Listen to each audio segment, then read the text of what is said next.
Pourquoi est-ce qu'on n'a toujours pas atteint l'éveil? Jean-Louis, pourquoi est-ce qu'on n'a toujours pas atteint l'éveil? Attends, Ça mérite. ça mérite le micro. Ouais. On n'a pas entendu le début. Il y a une telle panique dans notre esprit qu'on arrive à rimer. Ouais. Il a changé le mot. Et au micro, je suis sur Internet, là, donc Ouais, je ça, sais c'est pas. bien. Donc il y a une telle panique dans notre esprit qu'on n'y arrive pas. Eh oui. Oui, il faut qu'il parle pour lui, là. Ah oui. Qu'est-ce qui parle là? C'est sur Internet, non? C'est sur Internet. Ouais. Chantal, pardon, désolée, mais c'était trop. Bonjour. Désolée, je me suis précipitée parce que c'était Jean-Louis. Désolée. Il y avait longtemps que j'avais pas fait d'effet comme ça sur une dame. Bon, mais... Je crois que c'est pour ça que tu n'as pas atteint l'éveil. Tu as répondu à la question. Bon. Mais comment ça se fait qu'on veuille atteindre l'éveil? On a tous cette volonté, ce choix, hein, qu'on aimerait l'atteindre, enfin, je pense quand même. Et ça ne vient pas. Mais Sheila, il a dit qu'il fallait y aller step by step, quoi, tranquillement. Donc, voilà. Ah, Et... qu'est-ce que ça veut dire, ça, y aller justement tranquillement? Vie après vie? Ça veut dire pendant 3 éons incalculables, il va falloir pratiquer les perfections, etc. Ça ne vous décourage pas, vous? Comment? Bon, c'est une révision un peu... voilà. Moi, je commence un peu raide, mais bon. Je me posais cette question tout à l'heure. Vous allez peut-être m'aider à la résoudre. Est-ce qu'on peut dire qu'il faut d'abord y aller avec ce que l'on a, voilà, et pas espérer y aller avec ce qu'on n'en a pas. Et puis, ce qu'on n'a pas, c'est quoi? Ce qu'on n'a pas, c'est... Alors, ce qu'on a, qu'est-ce qu'on a? Là où on en est, chacun, c'est très individuel. Et puis après, pour qu'on n'a pas atteint l'éveil, moi, ce qui m'est venu tout de suite à l'esprit, c'est manque d'accumulation de mérite, pas suffisamment de purification, et d'avoir créé les causes pour pouvoir faire ça aussi, d'accumuler des mérites et de savoir purifier. C'est pour ça que le Bouddha a accumulé des causes pendant 3 éons incalculables pour pouvoir atteindre l'éveil sous l'arbre de la Bodhi. Tout à fait. Vous y croyez à ça, vous? Bravo. Ok, très bien. Moi, je voudrais rajouter, c'était il n'y a pas longtemps, c'était sur une table, on était en train de discuter. C'est peut-être parce qu'on n'a pas dissous le moi. Parce qu'on pense là, l'éveil, oui, c'est sympa, je vais être bien, tout. Mais non, c'est pas pour nous, c'est pour les autres. Et en fait, je reprends tes paroles, Jean-Louis. Tu disais, si on dissout le moi, il y a la bodhicitta qui arrive. Si on le dissout, derrière. Si tu dissous l'auto-chérissement. Voilà. Oui, bon, allez, je n'ai pas répété correctement, pardon. Bon, pourquoi est-ce qu'on n'a pas atteint la libération, si vous voulez? Alors, c'est plus simple, quoi. Ouais. Alors moi, ce qui m'est venu, c'est qu'on est encore fortement attaché à cette vie-là. Voilà. Donc on ne peut pas avoir le renoncement, c'est ça? Ouais. Et si on n'a pas le renoncement, on n'a pas la bodhicitta et on n'a pas la vue de la vacuité. Ouais. Voilà. D'accord. C'est les 3 principaux aspects de la voie. On n'a pas on est encore trop attaché à cette vie-ci. Oui, pas mal, oui. Oui, Julia, au fond. Julia. À gauche, là. Je parle pour moi, mais moi, ce qui m'est venu, c'est question. parce qu'on est paresseux. On n'applique pas les antidotes et on fait pas tout ce que Jordan a dit. On n'accumule pas les mérites, on ne purifie pas.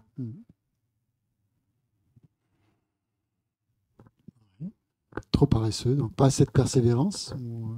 On n'a pas vraiment ce qu'il faut. On n'a pas les causes, on n'a pas créé toutes les causes qu'il fallait, donc le résultat n'arrive pas. C'est ça. Ouais. Et en ne créant pas toutes les causes, on n'a même pas créé suffisamment, on n'a pas mis suffisamment de temps pour réaliser les premières étapes de la voie de capacité inférieure et on n'a même pas réalisé, je parle pour moi, impermanence, mort et précieuse renaissance humaine qui nous aiderait à avancer un petit peu, mais sans avoir passé ces caps-là, est-ce qu'on peut avancer? Très intéressant. Je pense qu'il faut qu'on se pose la question. Chacun le voit un petit peu à sa manière, c'est sûr. Et parce qu'on n'a pas éliminé les perturbations mentales. Donc on n'atteint pas la libération. Si on n'a pas progressé sur ce chemin, il y en a toujours qui nous polluent. Je pense qu'on est conditionné par notre culture, par notre éducation, tout ça. Et pour se déconditionner de tout ça, c'est un sacré travail quand même.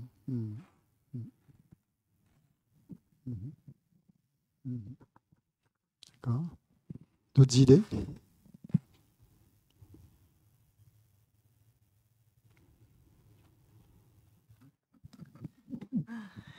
Par mes connaissances, on reste dans notre zone de confort. Ce que tu dis, Julia. On reste dans notre zone de confort en croyant que le bonheur, il est là, que ça se construit avec nos perturbations mentales, en fait, notre conditionnement, etc. Donc, c'est notre ignorance qui fait qui nous empêche d'aller vers l'éveil.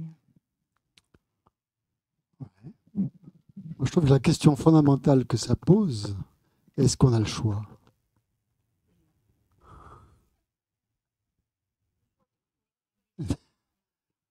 Est-ce qu'on a le choix? Voilà. Est-ce qu'on a le choix?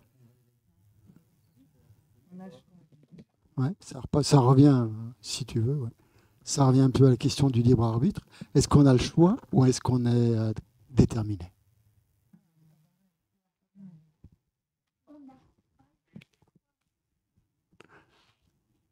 Qu'est-ce que vous répondrez à ça? Est-ce qu'on a le choix ou est-ce qu'on est complètement déterminé? Non, on n'est pas complètement déterminé. On n'a pas le choix de ce qui nous arrive, puisque ce sont les mûrissements de vie antérieure. Mais si on a le bonheur d'avoir des conditions qui nous permettent de recevoir des enseignements ou des modèles, alors là, on peut choisir de changer nos conditionnements. Très bien. Oui, très bien. Bonne réponse. Je pense que c'est une bonne réponse. Et c'est par ça peut-être qu'il faut commencer, à transformer nos conditionnements.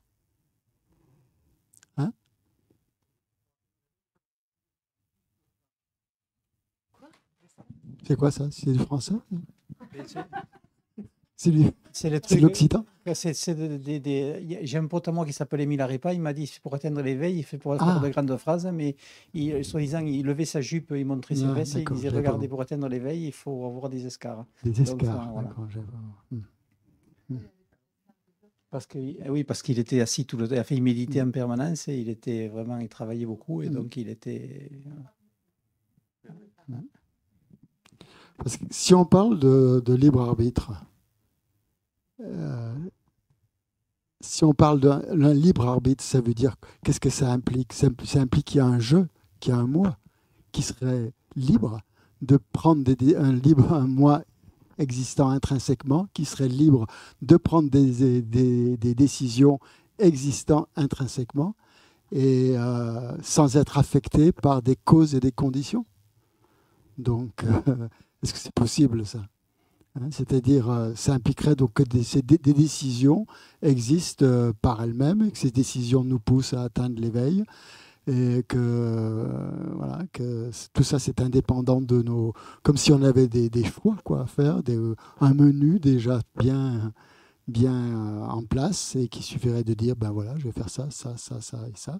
Mais ça ne marche pas comme ça, parce que justement, il n'y a pas d'existence propre, ni à celui qui prend une décision, ni à une décision, ni au résultat, ni à un choix, en fait, qui serait complètement indépendant de causes et de conditions.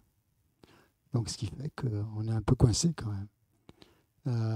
Et en plus, d'après les Prasangika, si ce jeu existait, si ce jeu indépendant là, existait, il ne serait pas capable de faire des choix. Pourquoi? Parce qu'il est indépendant. Donc, il ne pourrait pas faire de choix. Oui, il y a un choix, comme bien sûr, conventionnel, oui, bien sûr, qui fait des choix au niveau conventionnel. Ça, oui, bien sûr. Oui, pardon. Enfin, moi, parce que tu viens de l'effleurer, là, moi, c'est une question dans la pédagogie, ce qu'on va suivre, là.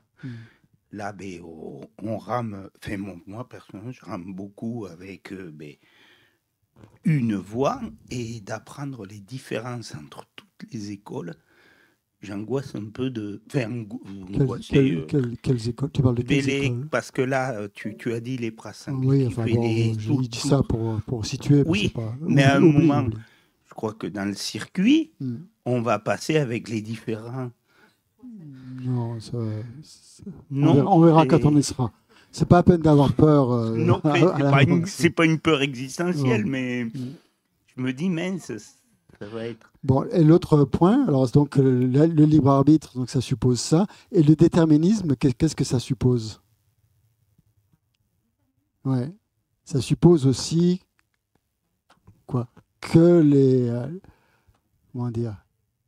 Ouais, que l'éveil existe en soi, que le résultat existe, est déjà intrinsèquement existant à la cause, quoi, ou que le résultat existe véritablement, en fait. Hein, voilà, qu'il y a un éveil qui existe véritablement et qui serait trouvable dans sa cause. Et donc, il faudrait juste attendre que ça se manifeste. Il n'y aurait même rien à faire, quoi. Il y aurait un déterminisme. Il y aurait juste à attendre que ce résultat soit manifeste. Ça veut dire qu'en fait, le résultat serait déjà là, produit, quoi, dans la cause. Et ça ne servirait à rien, donc, de faire... il ne serait pas affecté par des conditions pour pouvoir se manifester. Donc en fait, on est dans une espèce d'impasse où il n'y a ni déterminisme, ni libre arbitre. Puisque les deux peuvent être réfutés. Oui, on peut influer, oui, avec nos actions. Voilà. Donc on peut se situer à ce niveau-là. Oui. On peut influencer. Mais bon, est-ce qu'on a vraiment une influence Est-ce que cette influence, est-ce que c'est déjà déterminé ou pas? Je veux dire, c'est ça. Est-ce qu'on a le choix de qui décide justement de ça, quoi? Ça revient toujours à la même question. Qui est-ce qui décide? Est-ce qu'il y a quelqu'un qui décide ou est-ce qu'on est complètement déterminé? Est-ce qu'on influence? Est-ce que c'est vraiment nous qui l'influençons ou est-ce que c'est autre chose qui l'influence? C'est que ça n'a rien à voir avec nous finalement. Est-ce que le résultat est déjà programmé au moment présent, quoi? Bon, ben voilà, c'est... Oui. Mais les conditions, on risque de les rencontrer en dépendance aussi de causes qu'on a créées. Donc, effectivement, on ne peut pas dire qu'il y ait du libre arbitre en soi, mais un libre arbitre en dépendance de causes et conditions. Voilà, au niveau conventionnel, on peut dire ça. Que ça donc, influe, on peut influencer, mais en fonction de causes et conditions, toujours. Ça n'existe pas, on n'a pas de libre arbitre comme on ne le conçoit en soi, c'est ça. Voilà. Mais on a un peu cette tendance à croire que l'on l'on a ce libre arbitre, que l'on peut décider. Je veux dire, on aurait tous atteint l'éveil, quoi, hein, si on voulait, s'il suffisait de le décider. Si on le voulait, on aurait tous développé bodhicitta. Et pourquoi on ne l'a pas développé? Alors on peut toujours trouver qu'il manque des causes et des conditions, bien sûr, effectivement, quoi. Mais quand est-ce que ces causes et conditions seront toujours réunies? C'est ça qui est... C'est pour ça qu'il y a les deux, dans le bouddhisme, il y a les deux aspects. Il y a l'aspect où on dit, bon, ben, le Bouddha a mis 3 éons incalculables pour atteindre l'éveil. Et il lui a fallu tout ce temps-là pour réunir toutes les causes. Et puis il y a la vision du Mahayana qui dit que le Bouddha était déjà éveillé. Il a simplement manifesté l'éveil. Il était déjà éveillé. Hein. Il a simplement manifesté l'éveil sous l'arbre de la Bodhi il y a 2500 ans. Mais il n'a pas... Parce que l'éveil, c'est complètement inconditionné, c'est voilà. C'est complètement, comme on dirait, je ne sais pas, c'est pas du domaine vraiment de notre pensée conceptuelle, quoi, à nous, quoi. Ça échappe complètement à notre pensée conceptuelle. On essaie de le raisonner avec, voilà, d'y arriver avec nos concepts et tout, et puis voilà, on se trouve toujours bloqué dans le déterminisme, le libre arbitre, ou on ne sait pas où parce que tout ça, bien sûr, un éveil conventionnel n'existe pas. C'est pas possible. Donc ça dépasse, voilà, c'est bon. Donc voilà, c'était juste pour discuter un petit peu. Quelles sont les 4 forces mentales qu'il faut donc pour développer cette persévérance enthousiaste? On les a, c'est parti donc du cours sur le 7e chapitre. Hein. Il faut 4 forces mentales qui vont permettre de développer l'enthousiasme, la persévérance. Donc, la première, c'est l'aspiration, la force de l'aspiration, la force de la stabilité, la force de la joie et la force du rejet. Hein, ça, on les a vus. C'est les 4 points principaux, on peut dire, de tout ce chapitre. Donc, le facteur déterminant, c'est l'aspiration. Hein, toujours. Hein. Pourquoi c'est le facteur déterminant, l'aspiration? C'est ça qui va déclencher, en fait, que l'on va vraiment se mettre à l'œuvre, se mettre au travail. Et cette aspiration, ben oui, elle est à notre portée, quelque part. Hein, bien sûr, c'est à notre niveau. Hein. C'est à notre portée. Cette aspiration, il suffit de la déclencher pour automatiquement, là, il va y avoir... il y a, comment il a dit, je crois, c'est proportionnel. Hein. La persévérance est proportionnelle au niveau d'aspiration, à l'aspiration que l'on a. Plus cette aspiration va être forte, plus la persévérance va être forte. C'est un peu le... Hein. Voilà. Donc ça, c'est la première force, MEPA, en tibétain, la force d'aspiration. La deuxième, c'est la stabilité. C'est la stabilité, c'est quoi la stabilité? Qu'est-ce que c'est cette force de stabilité?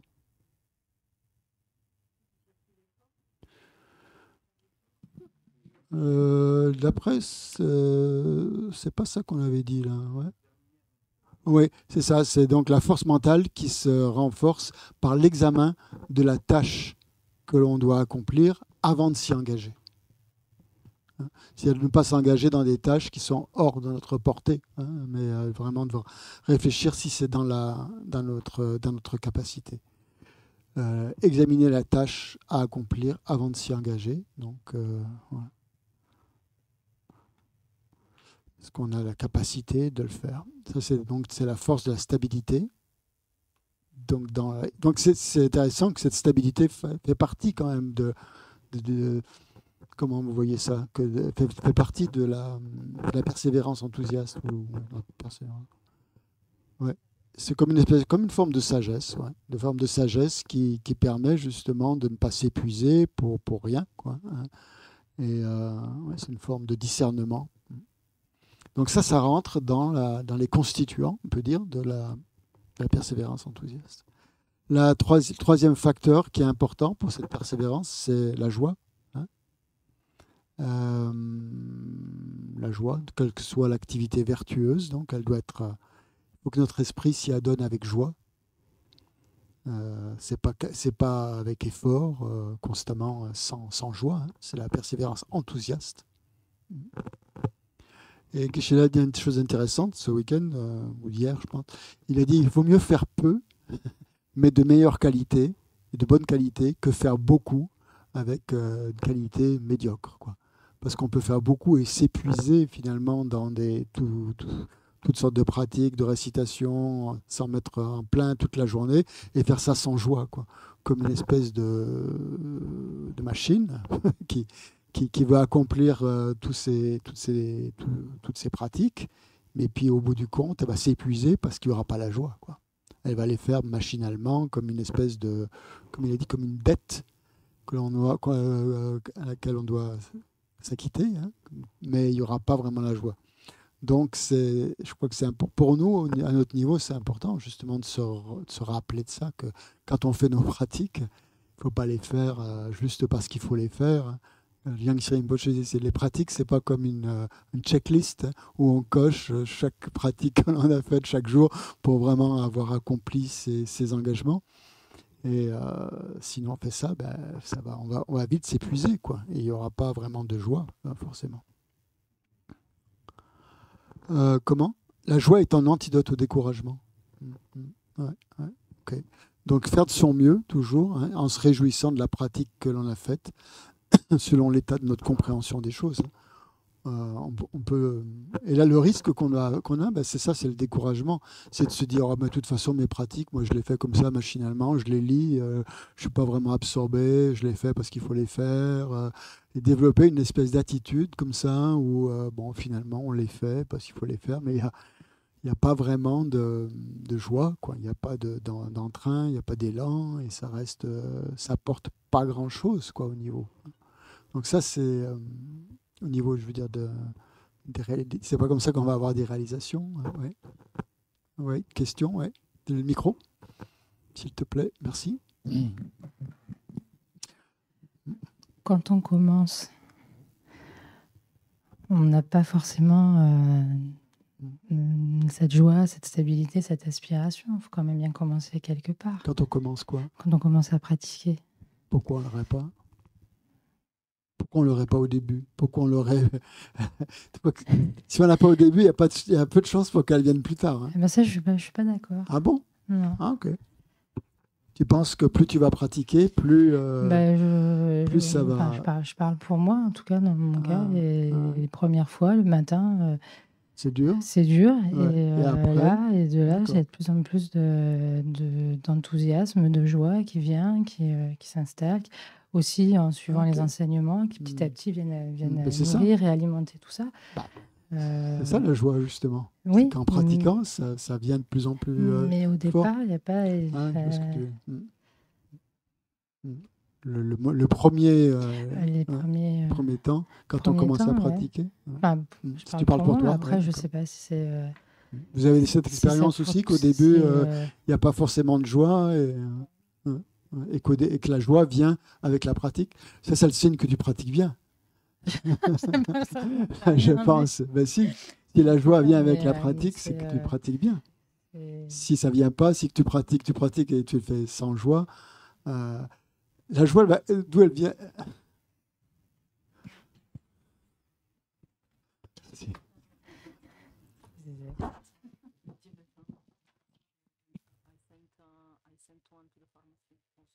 Ouais. Take the mot. Ok. Ah oui. Merci. Ok. Je vais attendre un peu. Ouais, bon, d'accord. Ouais. C'est bon, hein, c'est intéressant. Ouais. Oui, je peux comprendre, oui, tout à fait. Mais quand je dis début, on est quand même au début de la pratique. On est quand même des débutants, disons, dans la pratique. Donc la joie vient aussi au début de la pratique. Ouais. On est quand même des débutants. Comment ? Ça parle dans le micro, je n'entends pas. Tout début, quoi. Commençant par la découverte du bouddhisme, quand tu commences à nous dire qu'il faudrait faire de la Jarasatva le soir, enfin, ce genre de choses. C'était pas... Au début, il n'y a pas un enthousiasme délirant pour le faire, quoi. Non. Et puis après, la joie vient en le faisant. La joie vient en le faisant, et je pense en comprenant ce qu'on fait aussi. Voilà, c'est ça. Ouais. Je pense que c'est un bon signe. Hein. Si la joie vient en pratiquant, ça veut dire que votre pratique, elle est plutôt positive, elle est plutôt bonne, quoi, quand même, non ? Je pense, hein, c'est bon. Si. Si au début, justement, tu l'as pas et que ça vient avec, vaut mieux ça qu'avoir la grande joie du débutant, hein, au début, qui commence à pratiquer, et puis au bout d'un moment, il n'en peut plus, quoi. Il en a ras-le-bol, quoi.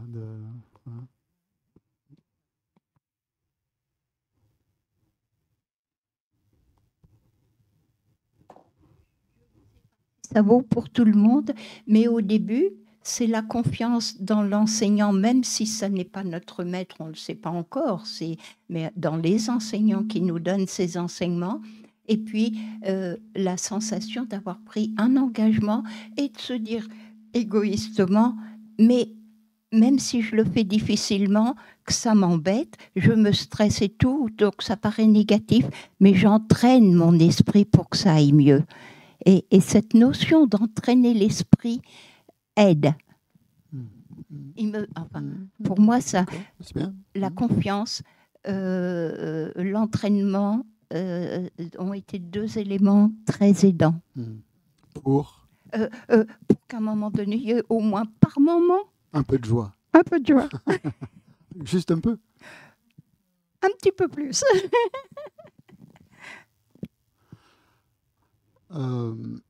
C'est grâce à la joie qu'on réalise la vacuité. Hein. N'oubliez, dans les tantras, on l'appelle la félicité. Mais qu'est-ce que c'est que la félicité? C'est une joie magnifiée, multipliée. Voilà. C'est pas la simple joie, mais c'est la joie qui ouvre la porte, à mon avis, aux réalisations. S'il n'y a pas cette joie, non, voilà, on n'atteindra pas l'éveil, c'est sûr. Et pour réaliser la vacuité, justement, la pratique de toute la voie, c'est l'union de la félicité, de la vacuité, donc de la joie et de tous les autres éléments de la pratique. Ouais, donc ne pas se juger par rapport à ça, parce que sinon, on sape des possibilités d'avancer. Si on est toujours insatisfait en pensant que l'on est nul, qu'on aimerait être un bodhisattva de la 10e terre ou de la 5e, n'importe laquelle, mais que voilà, on n'a pas. Ça fait 30 ans qu'on pratique le bouddhisme, on n'a toujours pas réalisé la vacuité, on n'a toujours pas de compassion, on n'a rien du tout, quoi. Et puis voilà, donc ça va pas amener plus de joie, et si ça amène pas de la joie, eh bien voilà, on pratique machinalement, quoi. Donc cette joie, c'est dans le texte de Shantideva, c'est l'analogie qui est donnée, c'est des enfants qui jouent, hein, ils jouent. Et Geshe-la a eu cette remarque de dire, ils ne jouent pas pour jouer. C'est pas tellement le jeu qui les intéresse, c'est le résultat que ça produit, c'est l'effet que ça produit, c'est la joie qui émane du jeu. C'est pas le jeu en tant que tel. Et voilà, donc ce qu'ils aiment, en fait, les enfants, c'est cette sensation qui découle, qu'en fait, du fait de jouer. Et je crois que c'est assez intéressant pour nous aussi. Ce qu'on doit le plus apprécier, c'est ressentir cette joie, en fait, ce ressenti de joie, pour nous, en train de pratiquant, est très, très important. Si on ne l'a pas, c'est dommage, quand même. Ouais. Donc peut-être qu'on peut dire finalement que c'est plus ça qui compte que les pratiques elles-mêmes, quoi. On joue un petit peu avec toutes sortes de pratiques à notre niveau. On joue avec voilà, on n'est pas voilà. On joue avec les tantras, on joue avec les perfections, on joue avec tout ça, et parce que ça nous procure quand même un certain plaisir ou bonheur, quoi. Et voilà, donc c'est ça qui va nous permettre, je pense, d'avancer sur la voie et de développer, de cultiver cette persévérance enthousiaste. Sinon, ça devient lourd et ça devient pénible. Voilà, si on veut toujours, si on n'a pas cette joie, quoi. Et la quatrième force, donc, c'est le rejet. Donc, j'avais vu une traduction qui disait que c'est le mot d'or en tibétain qu'on a certainement traduit par abandon. Pas vraiment un abandon, hein, justement, puisqu'on n'abandonne pas, on remet à plus tard. Enfin, c'est la force du repos, hein, qui est temporaire. C'est-à-dire qu'on restaure ses forces, en fait, pour mieux continuer. Et ça, c'est un dosage savant qu'il faut savoir donc appliquer pour pratiquer. Quand est-ce qu'on pratique avec trop d'efforts, hein, et voilà, c'est pas... Ça ne veut pas dire non plus tomber dans la paresse, hein. C'est pas ça ici qui est le point. C'est justement savoir quand il faut interrompre une activité, prendre du repos et puis reprendre cette activité plus tard. Mais comme ça, c'est ce qu'avait dit Guéchet là, lors d'un précédent enseignement, mais là, comme il l'a dit cette fois-ci, ça m'a encore plus parlé, c'est-à-dire quand on a réalisé certaines choses, par exemple, c'est pas la peine d'en rester là. Il faut continuer à avancer, à passer à l'étape suivante, sans se dire oh bah voilà, j'ai réalisé ça, c'est bon, maintenant je suis content, je laisse tomber, quoi, tout va bien. Hein. C'est plutôt cette savoir savoir que se satisfaire, pas seulement se satisfaire de ce que l'on a obtenu, mais être content de l'avoir obtenu, mais ne pas non plus en rester là, quoi. Sans être non plus trop désireux de vouloir tout le temps avancer. Donc c'est un sujet un petit peu, comment je dirais, un peu pas forcément facile à comprendre, quoi, cette force du repos. L'exemple qu'il a utilisé, c'était par rapport au l'AMRIM, hein, quand on les pratiques de capacité inférieure ou supérieure ou moyenne. Hein. Lorsqu'on a réalisé les pratiques de capacité inférieure, ben on passe ensuite aux capacités supérieures. Voilà. Et voilà. Vous avez des choses à dire par rapport à ce rejet que j'ai peut-être pas noté, que vous avez peut-être noté, qui vous ont parlé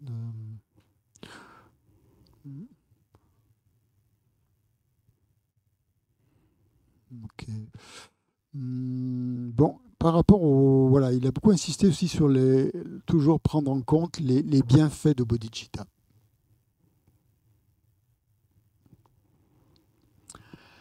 Quels sont les 10 bienfaits de bodhicitta? Vous sauriez les citer comme ça?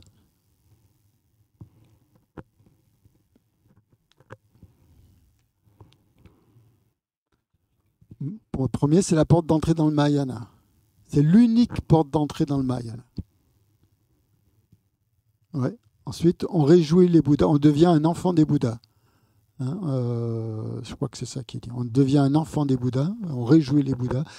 Ça, je crois que tu confonds avec le maître spirituel. Non, c'est comme formulé comme ça. Quand on suit un maître spirituel comme il faut, on réjouit tous les Bouddhas. Et là, c'est plutôt, on dit, on devient un enfant, un fils ou une fille des Bouddhas. Hein, ouais. On purifie instantanément, on dit, les actes avec bodhicitta, on dit instantanément les actes négatifs. Donc, voilà, quand on a la bodhicitta, ça purifie instantanément les actes négatifs. Donc, c'est une des premières forces, hein, dans l'application des 4 forces d'opposition. Le remède, justement. On atteindra, oui, ça mène à l'éveil. Donc, c'est la seule porte d'entrée dans le Mahayana qui mène à l'éveil. On devient un support d'offrande pour les dieux et les hommes. C'est ça.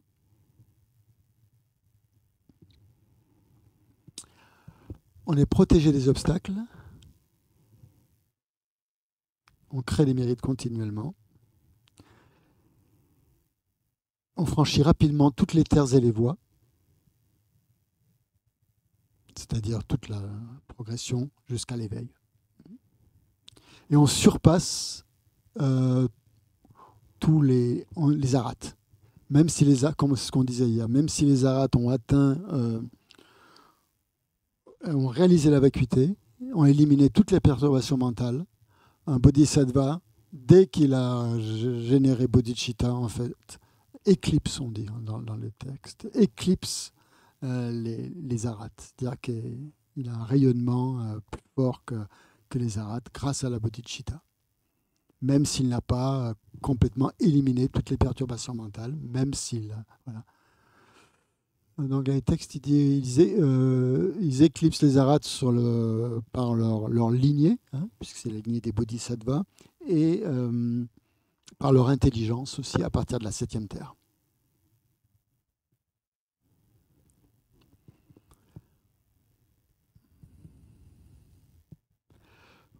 On en a fait les 10, là.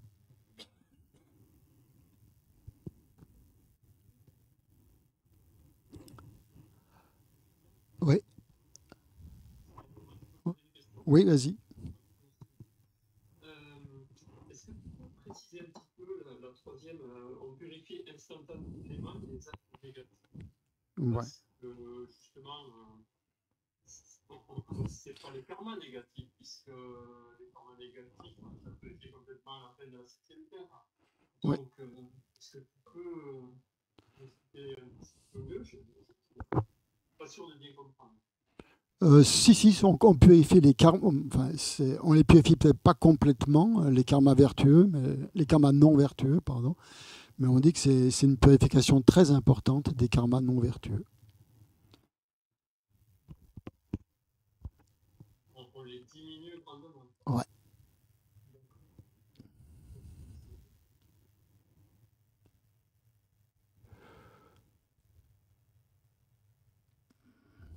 Je vous demande pardon, je vais m'absenter un petit moment, j'ai un petit problème.